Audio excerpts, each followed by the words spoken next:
যে তিনটে সভা রয়েছে অমিত শাহের, কথা বলবো ভেঙ্কটেশ্বর আমাদের প্রতিনিধির সঙ্গে।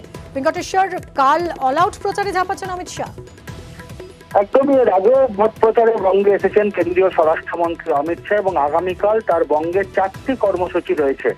প্রথমে কাঁথি লোকসভা কেন্দ্রে তার সভা রয়েছে, তারপর সেখান থেকে ঘাটাল লোকসভা কেন্দ্রে সেখানে হিরণ চট্টোপাধ্যায়ের সমর্থনে তিনি সভা করবেন এবং তারপরে তিনি আকাশপথে উড়ে যাবেন পুরুলিয়াতে, পুরুলিয়ার পাড়াতে সেখানে একটা তৃতীয় সভা রয়েছে এবং তারপর পুরুলিয়া থেকে তার বাঁকুড়ায় তিনি যাবেন, সেখানে রোড শো রয়েছে এবং রোড শো করবেন। একেবারে তুমি জানো যে বিজেপি যিনি প্রার্থী ডক্টর সুভাষ সরকার তার সমর্থনে সেখানে রোড শো করবেন এবং তারপরে সেখানে আরো একটি সভা করার কথা রয়েছে অমিত শাহ।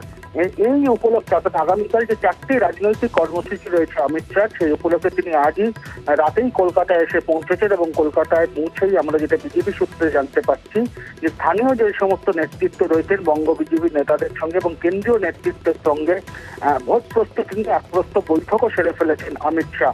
তিনি কলকাতায় যে নিউ টাউনের যে হোটেলে তিনি রয়েছেন সেখানে রাত্রিবাস করবেন এবং আগামীকাল সকাল 10:15 তিনি নিউ টাউনের হোটেল থেকে বেরিয়ে সোজা তিনি প্রথমে যাবেন কাঁথিতে, তারপর সেখান থেকে যাবেন ঘাটালে, তারপর পুরুলিয়া এবং তারপর বাঁকুড়া দিয়ে তার কালকের যে ভোট প্রচার সেই ভোট প্রচার তিনি শেষ করবেন।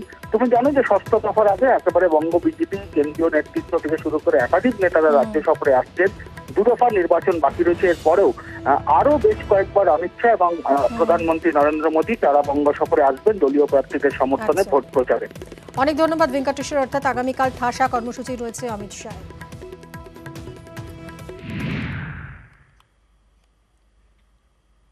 কোলাঘাটে